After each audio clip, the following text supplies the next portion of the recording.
Have you seen B.O.B.? What about LISA? I must say that to my cashiers at least 50 times a day. Now you have to understand that B.O.B. and LISA are not real people, they're acronyms. For those of you that don't know what an acronym is, it's a word or a name, sometimes it's just a bunch of letters, that's created from taking the first letter, sometimes two letters of a word in a phrase, and putting them together in order, creating the acronym. Such as B.O.B., which stands for a bottom of basket, or LISA, which means look inside always. Get it? Anyway, it's just something that companies do to make themselves sound cool, I guess. Sometimes it works, sometimes it doesn't. The weirdest acronym I've ever seen at a grocery store was DYFEYWLF. I saw it at one of those big game stores about a year ago. It took me a while to figure out what it meant, and I've been doing this for over 15 years. You got any ideas? Go ahead, give it a try. You may have a future in the grocery business. I'll tell you what it means at the end of the story. Hi, I'm Candy, short for Candice. I'm the ACSSM here at Barnaby's. Look at that, another acronym.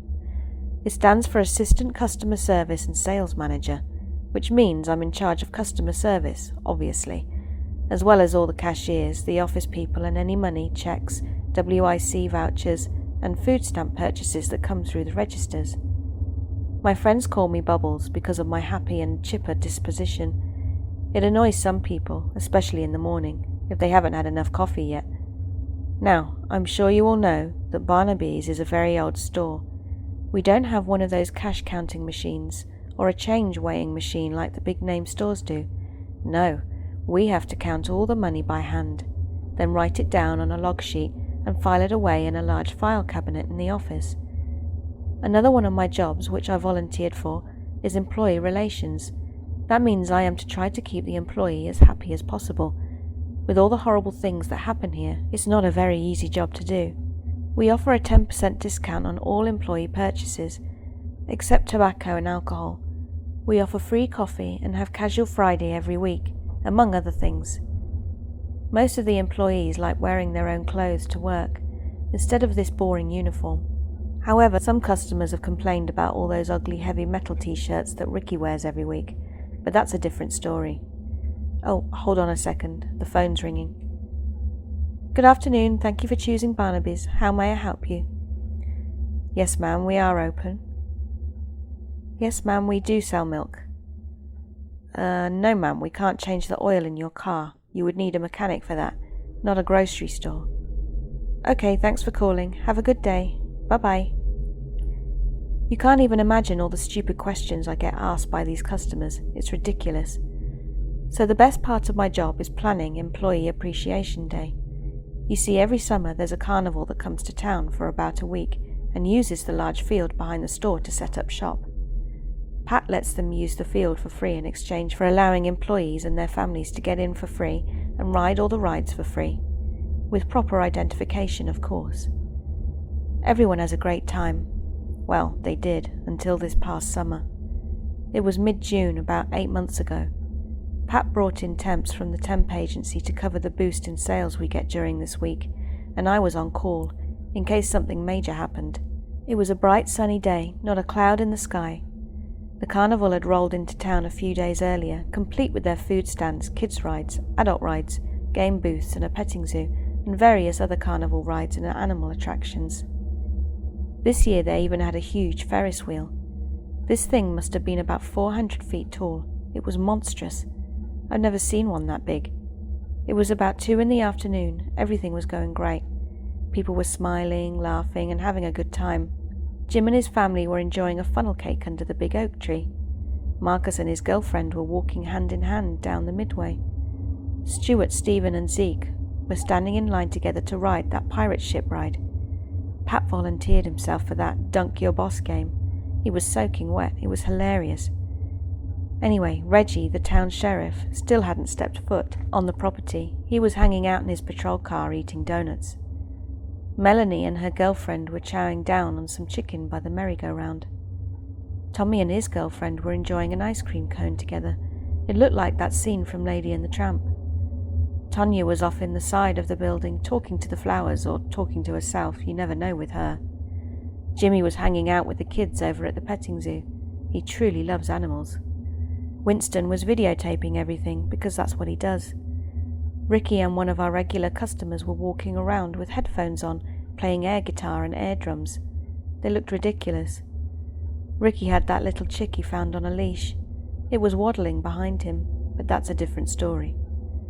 Various other employees were scattered around, enjoying the festivities. There were kids walking around with huge stuffed animals, young lovers holding hands eating cotton candy, old folks sitting on benches watching the crowd while the carnival jingles and animal noises echoed in the background. It was truly magical. I was in the merchandise booth. Pat, being the entrepreneur that he is, decided to have t-shirts, baseball caps, coffee cups, keychains, things of that sort printed up, and we'd sell them for $5 a shot. They said things like, "Barnaby careful," "I survived Barnaby's," and "Barnaby's, shop till you drop." That was our biggest seller. People were buying these things left and right. We could hardly keep up. We did so well with it all that Pat decided to sell them in the store on a regular basis. "Come on by and pick up yours today." Anyway, as I said, everything was going great. Suddenly, all the animals started acting strangely, like they knew something was going to happen. All of the horses at the pony ride started jumping around, kicking and bucking the riders off their backs. Then they took off, running through the field on a frenzy. One lady's foot got caught in the stirrups and was dragged about 50 yards. She was a bloody mess, but she was okay. The cows all lay down and began mooing wildly. The bulls began snorting like demons ready to strike. The chickens were running around like their heads had been cut off. They were all going crazy. It was quite disturbing. Everyone just stopped and stared at the barns. Suddenly we heard what sounded like a sonic boom. You know, the sound a plane makes when it breaks the sound barrier. The vibration coming from the sound was so intense that it shook the ground violently, causing several people to fall to the ground. Several tents and small buildings collapsing as well, crushing the people inside. The sky turned dark grey as the wind picked up drastically, growing more intense with every passing moment, dust and debris flying everywhere. The carnival workers tried desperately to stop the rides and remove the riders. The on-the-ground rides were somewhat successful, only a few injuries there, but the off-the-ground rides weren't so lucky. The wind blew harder, and was as I can only describe as the force of a tornado. The pirate ship ride was caught in full swing and was ripped completely off its base and sent soaring into the sky. The screams of the passengers still haunt me in my sleep. It came crashing down upon the ground, crushing and killing all the passengers aboard and injuring many people on the ground. It was horrifying. People were running and screaming, heading to their cars or into the store. They were jumping over the injured and dead bodies to save themselves. The wind was blowing so hard that it launched several people into the air and slammed them into trees, carnival rides, and the back of the store. Lightning bolts began to hit the ground as the thunder roared. It never rained though, which was odd. I hid behind an old propane tank connected to the building next door. Thank God it wasn't struck by lightning. Now that I think about it, there were no animals injured or killed during all of this. The wind never touched the barns or the petting zoo. All the animals were alive and accounted for, which was very odd, but a good thing nonetheless. From my point of view, I could see that the midway was totally demolished. Dead bodies lay amidst the twisted metal and blood-covered stuffed animals. The merry-go-round began spinning extremely fast from the wind. It broke free from its axle and was launched into the sky, soaring through the air like a frisbee. I heard they found it smashed into an old abandoned house out on Chestnut Street, but that's a different story. The Ferris wheel began to sway back and forth, and people in the top carriages began climbing down the wheel in an attempt to get to safety, but that attempt was useless. A lightning bolt then struck the base of the Ferris wheel, causing it to break free. The wind then pushed it over, and it came crashing down on the back of the store. Barnaby's had been severely damaged, and just like that it was all over. The wind stopped, the sky was clear again, and the sun came out like nothing had ever happened.